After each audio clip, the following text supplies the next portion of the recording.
پاک میں آپ صلی اللہ علیہ وسلم نے ارشاد فرمایا، من کان للہ کان اللہ لہ۔ آپ حضرات سنتے ہی رہتے ہیں کہ جو اللہ کا ہوا پھر اللہ اسی کا ہوا۔ من کان للہ، جو اللہ کا ہو جاتا ہے، کان اللہ لہ، تو اللہ رب العزت اسی کا ہو جاتا ہے۔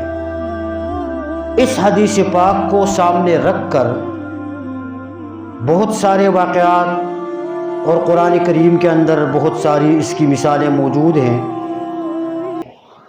کہ جن لوگوں نے اپنی طبیعت کو، اپنی چاہت کو، اپنی مرضی کو، اپنی خواہش کو اللہ اور اس کے رسول کی چاہت اور مرضی پر قربان کیا، پھر اللہ پاک نے بہاریں دکھائی، پھر ان کے لیے کامیابی کے راستے اللہ پاک نے کھول دیے، پھر ان کی پریشانیاں ختم ہو کر راحت، چین اور سکون کی زندگی اللہ پاک نے عطا فرمائی۔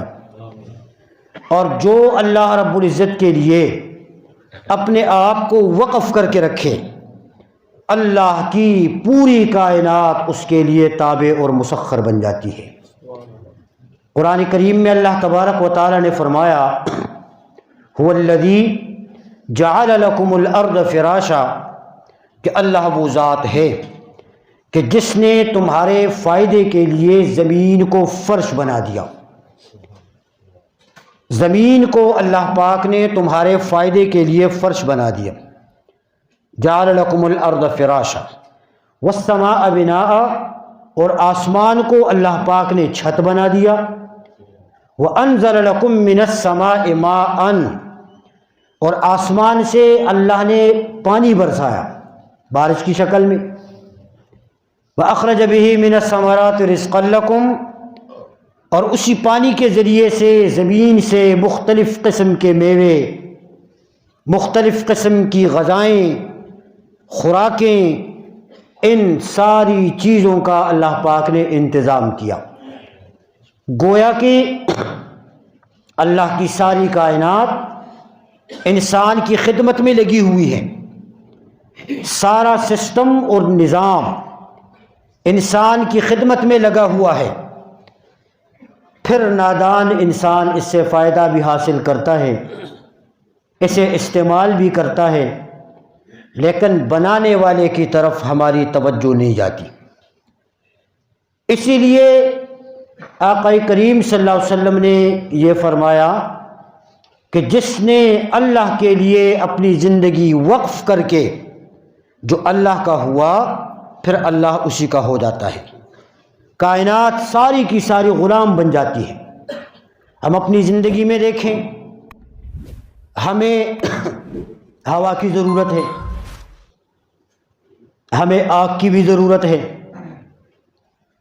ہمیں پانی کی بھی ضرورت ہے، ہمیں جنگلات کی بھی ضرورت ہے، ہمیں مچھلیاں کھانے کی بھی ضرورت ہے، جانوروں کے گوشت، حلال جو جانور ہیں وہ گوشت کھانے کی بھی ضرورت ہے۔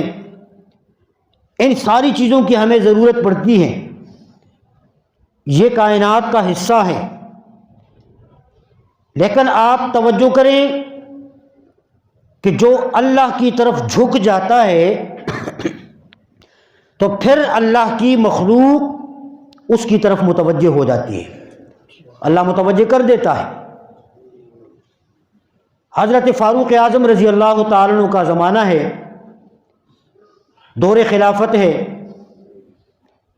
ایک لشکر فاروق اعظم رضی اللہ تعالیٰ عنہ نے روانہ فرمایا تھا، کافروں کے ساتھ مسلمان لڑ رہے تھے۔ فاروق اعظم رضی اللہ تعالیٰ عنہ مسجد نبوی میں صحابہ کرام کو خطبہ دے رہے تھے کہ اللہ تبارک و تعالیٰ نے جنگ کے میدان کے نقشے کو فاروق اعظم رضی اللہ تعالیٰ عنہ پر ظاہر اور منکشف کر دیا، سب دکھا دیا اللہ پاک کہ بھائی مسلمان مال غنیمت جمع کر رہے ہیں، ان میں مگن اور مصروف ہیں، اور کافر جو وقتی طور پر پیچھے ہٹے ہیں وہ دوبارہ پلٹ کر حملہ کرنے کی کوشش کر رہے ہیں۔ یہ سارا منظر اللہ پاک نے دکھا دیا۔ اب آپ اندازہ کریں اس دور میں کوئی مواصلاتی نظام نہیں ہے، اس دور میں کوئی مشینری نہیں ہے، اس دور میں کوئی ٹیلی فون، موبائل، کوئی ایسی سروس نہیں۔ خطبہ دے رہے ہیں، یکا یک فاروق اعظم رضی اللہ تعالیٰ عنہ فرمانے لگے، یا ساریہ الجبل، یا ساریہ الجبل۔ یہ حضرت ساریہ رضی اللہ تعالی عنہ یہ مسلمانوں کی لشکر کی کمانڈ کر رہے تھے، یہ کمانڈر تھے۔ فاروق اعظم نے آواز لگائی، یہاں مسجد میں بیٹھ کر صحابہ کے سامنے، ادھر میدان میں صحابہ اپنے عمل میں مصروف ہیں، اللہ نے ہوا کے ذریعے سے فاروق اعظم رضی اللہ تعالی عنہ کی اس آواز کو حضرت ساریہ کے کانوں تک پہنچا دیا، اور جب یہ آواز پہنچی تو ایک دم صحابہ اپنی پوزیشنیں لے کر کھڑے ہوئے، اور بڑے نقصان سے اللہ پاک نے صحابہ کو بچا دیا۔ یہ کیسا ہوا؟ کوئی ٹیلی فون نہیں ہوا، کوئی مواصلاتی نظام کو استعمال نہیں کیا۔ فاروق اعظم رضی اللہ تعالیٰ عنہ فنا فی اللہ تھے، فنا فی الرسول تھے، اپنے آپ کو وقف کیا تھا اللہ پاک کے لیے، ہوا کو اللہ نے ان کے لیے مسخر کر کے رکھ دیا۔ اسی لیے فرمایا من کان للہ کان اللہ لہ، جو اللہ کا ہو جاتا ہے پھر اللہ اسی کا ہو جاتا ہے۔ ہوا تابع ہے۔ مدینہ منورہ کی پہاڑیوں سے ایک مرتبہ آگ کا ایک گولا نکلا، تاریخ میں بھی یہ بھی دور فاروق اعظم رضی اللہ تعالیٰ عنہ کا ہے، اور وہ آگ مدینہ پاک کی طرف بڑھنے لگی۔ اطلاع ملی فاروق اعظم رضی اللہ تعالیٰ عنہ کو کہ پہاڑ سے آگ نکل گئی اور مدینہ پاک کی طرف آگ بڑھ رہی ہے۔ حضرت فاروق اعظم رضی اللہ تعالیٰ عنہ نے ایک صحابی سیدنا تمیم داری رضی اللہ تعالیٰ عنہ ان سے فرمایا کہ بھئی جاؤ دیکھو ذرا اس آگ کا کیا مسئلہ ہے، حل کر دو۔ تمیم داری رضی اللہ تعالیٰ عنہ باہر نکلے، نکل کر دیکھا آگ کے شعلے پہاڑ سے نکل کر مدینہ پاک کی طرف بڑھ رہے ہیں۔ اس وقت کوئی فائر بریگیڈ نہیں تھا، سسٹم نہیں تھا کوئی۔ فائر بریگیڈ سے بجھاتے ہیں نا آگ کو۔ اللہ کے ولی پیغمبر کا سچا غلام کندھے پر چادر ہیں، اپنے ہاتھ سے کندھے سے چادر اٹھائی اور اس آگ کے پیچھے چل پڑے، اور اس چادر سے اس آگ کو اس طریقے سے کر کے واپس کر رہے تھے۔ تاریخ نے لکھا ہے تمیم داری رضی اللہ تعالی عنہ اپنی چادر کو یوں لہرا رہے تھے، آگ کے شعلے پیچھے کی طرف واپس جا رہے تھے۔ اب آگے آگے آگ جا رہی ہے، پیچھے پیغمبر کا صحابی جا رہا ہے، یہاں تک کہ آگ جہاں سے نکلی وہیں جا کر دفن ہو گئی۔ آگ بھی اللہ نے مسخر کر دی۔ من کان للہ کان اللہ لہ، جو اللہ کا ہو جاتا ہے پھر اللہ اسی کا ہو جاتا ہے، پھر ساری کائنات مسخر ہو جاتی ہے۔ پانی کی صفت کیا ہے؟ غرق کرنا، ڈبونا، بہا کر لے جانا، ختم کرنا، پانی کی صفت یہی ہے۔ سیلاب آ جاتے ہیں،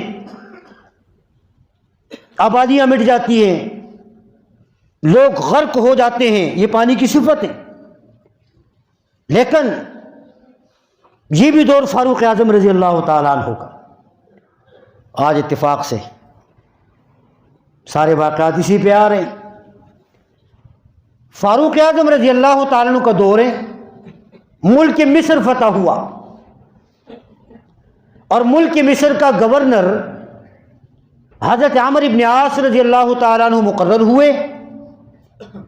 جب حضرت عمرو بن عاص رضی اللہ تعالیٰ عنہ اپنی خدمات وہاں سر انجام دے رہے تھے، مصر کے لوگ آئے اور آ کر امیر کو شکایت کی کہ ہمارے علاقے میں، ہمارے شہر میں ایک دریا ہے، کیا نام تھا اس کا؟ دریائے نیل۔ یہ دریا ہے اور اس دریا کی ایک بہت بری عادت ہے۔ اس کی عادت یہ ہے کہ یہ سال کے مخصوص دنوں میں اس کا پانی اونچا ہو جاتا ہے، نقصان پہنچاتا ہے، اور اس نقصان سے بچنے کے لیے ہم علاقے کے لوگ یہ کرتے ہیں کہ اپنے علاقے کی ایک حسین اور جمیل لڑکی کی تلاش کرتے ہیں، اور وہ لڑکی ایسی کہ جو انتہائی خوبصورت ہو، جو اپنے والدین کی اکلوتی ہو، اسے تیار کر کے، بناؤ سنگار کر کے اٹھا کر ہم اس دریا کے اندر ڈال کر دریا کے حوالے کر دیتے ہیں۔ دریا اسے بہا کر لے جاتا ہے۔ اس کے بعد وہ دریا اپنی موجیں کم کر کے اپنی رفتار سے پھر چلنا شروع کر دیتا ہے۔ اگر ایسا ہم نہیں کریں تو دریا نہیں چلتا، دریا نہیں بہتا۔ یہ ایک عادت ہے۔ عمرو بن عاص رضی اللہ تعالیٰ عنہ نے بات سنی، سن کر فرمایا یہ بات ناممکنات میں سے ہے، ایسا ناممکن ہے۔ اس لیے ان الاسلام یہدم ما کان قبلہ، اسلام سے پہلے جتنے باطل طریقے رائج تھے، اسلام کی روشنی آنے کے بعد پچھلے سارے اندھیرے ختم، سارے باطل طریقے ختم۔ ایسا نہیں ہو سکتا۔ لوگ خاموش ہو کر واپس چلے گئے۔ ادھر حضرت عمرو بن عاص رضی اللہ تعالیٰ عنہ نے خط لکھا مصر سے حضرت عمر فاروق رضی اللہ تعالیٰ عنہ کی طرف، جو خلیفہ اور حاکم تھے، مدینہ کی طرف خط روانہ کیا، اور خط میں ساری صورتحال لکھی کہ حضرت ایسا ہوا، لوگ میرے پاس آئے، انہوں نے دریا کی شکایت کی، اور پھر اس انداز سے مجھے بات سنائی۔ ساری بات آپ کے سامنے ہے، آپ کی طرف سے کیا حکم ہے؟ فاروق اعظم رضی اللہ تعالیٰ عنہ نے اس کے جواب میں 2 خط لکھے۔ ایک خط لکھا حضرت عمرو بن عاص رضی اللہ تعالیٰ عنہ کے نام، اور دوسرا خط لکھا دریائے نیل کے نام۔ بات یاد رہنی چاہیے آپ کو کہ جو اللہ کا ہو جاتا ہے، کائنات کی ساری چیزیں اس کے لیے تابع بن جاتی ہیں۔ عمرو بن عاص رضی اللہ تعالیٰ عنہ کے لیے لکھا کہ آپ نے بالکل حق اور سچ بات فرمائی ہے، اور بالکل ایسا ہی ہے کہ اسلام کے آنے کے بعد، اسلام سے پہلے کے جتنے باطل طریقے تھے، اسلام کے آنے کے بعد وہ سارے باطل طریقے ختم ہو گئے۔ یہ آپ نے بالکل صحیح کہا۔ دوسرا جو خط لکھا تھا دریائے نیل کے نام، اس میں انہوں نے یہ لکھا بسم اللہ الرحمن الرحیم اما بعد۔ کہا لکھا کہ یہ عمر کی طرف سے خط ہے دریائے نیل کے نام، اور پھر لکھا کہ اے دریا، اگر تو اپنی مرضی سے چلتا ہے تو ہمیں تیرے چلنے کی کوئی ضرورت نہیں، اور اگر تو اللہ کی مرضی سے چلتا ہے تو عمر کا حکم ہے کہ تو چل، رک نہ جا، اپنی رفتار سے چل، اور یہ پرچی لا کر اس دریا میں ڈال دی۔ مورخین لکھتے ہیں وہ دن ہوا، آج کا دن ہے، اس دریا کا پانی 1 انچ اپنی جگہ سے کم نہ ہوا۔ یہ کیا ہے؟ سمندر کا پانی ہے، دریا کا پانی ہے، لیکن وہ بھی تابع اور مسخر ہے۔ من کان للہ کان اللہ لہ، جو اللہ کا ہو جاتا ہے پھر اللہ پاک اسی کا ہو جاتا ہے۔ دریا بھی پھر مسخر ہو جاتا ہے، دریا کی مچھلیاں بھی مسخر ہو جاتی ہیں۔ کشتی جا رہی ہے، اس میں لوگ سوار ہیں، سفر کر رہے ہیں، ایک سردار بیٹھا ہوا ہے، مالدار قسم کا آدمی، اس کی انگلی پر ایک انگوٹھی تھی اور وہ بڑی قیمتی تھی۔ اب وہ انگوٹھی گر گئی یا کسی نے چوری کی، پر اس سردار کی انگلی سے غائب ہو گئی۔ اب سردار نے جب اپنی انگلی کی طرف دیکھا، انگوٹھی نہیں ہے، بھائی انگوٹھی کہاں گئی، کون لے کر گیا؟ جو مسافر تھے کشتی میں ان سے پوچھنا شروع کر دیا، ہاں بھائی انگوٹھی غائب ہو گئی ہے، تیرے پاس تو نہیں؟ اس نے کہا نہیں۔ دوسرے سے پوچھا، میرے پاس نہیں۔ تیسرے سے پوچھا، میرے پاس نہیں۔ ادھر ادھر دیکھا، کہیں انگوٹھی ملنا ہی نہیں، کسی کے پاس نہیں۔ اس کشتی میں کونے پر اللہ کا ایک ولی بیٹھا ہوا ہے، درویش صفت انسان، تاریخ اسے حضرت ذوالنون مصری رحمۃ اللہ علیہ کے نام سے یاد کرتی ہے۔ یہ بیٹھے ہوئے خاموش اللہ کا ذکر کر رہے ہیں۔ نظر پڑی کسی کی کہ بھئی یہ فقیر قسم کا آدمی بیٹھا ہوا ہے، کچھ بول بھی نہیں رہا، تو ممکن ہے کہ انگوٹھی انہوں نے اٹھائی ہے اور یہ اپنی چوری چھپانے کے لیے زبان سے کچھ بول نہیں رہا، اس لیے خاموش ہے یہ۔ اب لوگ اس کی طرف متوجہ ہوئے کہ بھئی انگوٹھی ہے تمہارے پاس، وہ دے دو۔ ایک کہتا ہے، دوسرا کہتا ہے، تیسرا کہتا ہے۔ سردار بھی متوجہ ہوا، اس کا شک بھی یقین میں تبدیل ہوا کہ بھئی بندہ بات نہیں کر رہا، سب کہتے ہیں میرے پاس نہیں ہے، یہ بندہ خاموش بیٹھا ہوا ہے تو ممکن ہے کہ یہ اس کے پاس ہو۔ اب جب ساری کشتی کے مسافر متوجہ ہوئے اور ان سے مطالبہ کرنا شروع کیا کہ بھئی انگوٹھی تیرے پاس ہے، واپس کر دو، ذوالنون مصری رحمۃ اللہ علیہ پریشان ہوئے اور پریشانی کے عالم میں اللہ کی طرف متوجہ ہو کر اللہ سے رابطہ مضبوط کیا اور اللہ سے سوال کیا کہ اے اللہ تو جانتا ہے میرے پاس تو کچھ نہیں ہے، مجھے اس کا علم بھی نہیں ہے، لوگ مطالبہ کر رہے ہیں، یہاں تک کہ بے عزتی کرنے پر اتر آئے ہیں، اے اللہ تو میری عزت کا لحاظ رکھنا، تو مجھے بچا کے رکھنا۔ یہ الفاظ ان کی زبان سے نکلنے تھے کہ دریا سے ہر طرف سے مچھلیاں اپنے سر اٹھا کر اپنے منہ میں ایک ایک انگوٹھی لے کر اپنے سروں کو اٹھا کر ظاہر ہوئے۔ یہ کیا تھا؟ یہ یہی تھا کہ جو اللہ کا ہو جاتا ہے اللہ پھر اسی کا ہو جاتا ہے، اللہ کی ساری کائنات پھر اسی کی طرف متوجہ ہو جاتی ہے۔ من کان للہ کان اللہ لہ۔ آگ بھی غلام ہے، ہوا بھی غلام ہے، پانی بھی غلام ہے، اور پانی میں رہنے والی مخلوقات بھی غلام ہے، اور جنگل کے درندے بھی غلام ہیں۔ صحابہ کرام، پیغمبر پاک صلی اللہ علیہ وسلم کی جماعت، صحابہ کی جماعت دین کی تبلیغ کرتے کرتے افریقہ کے جنگلات تک پہنچ گئے۔ خطرناک قسم کا جنگل، درندوں سے بھرا ہوا۔ جب وہاں پر پہنچ گئے، پڑاؤ ڈالا، دیکھا کہ جنگل میں خطرناک قسم کے جانور ہیں، رات گزارنے مشکل ہے، کیا کریں گے یہاں پر؟ پریشان۔ لیکن جو امیر لشکر تھا نا، وہ ایک اونچی جگہ پر کھڑا ہوا اور اس نے کھڑے ہو کر اعلان کیا کہ اے جنگل کے جانوروں، میں جانتا ہوں یہ تمہارا مسکن ہے، یہ تمہارا ٹھکانہ ہے، یہ تمہارا گھر ہے، لیکن ہم محمد عربی کے غلام ہیں اور آج رات ہم یہاں پر تمہارے مہمان ہیں۔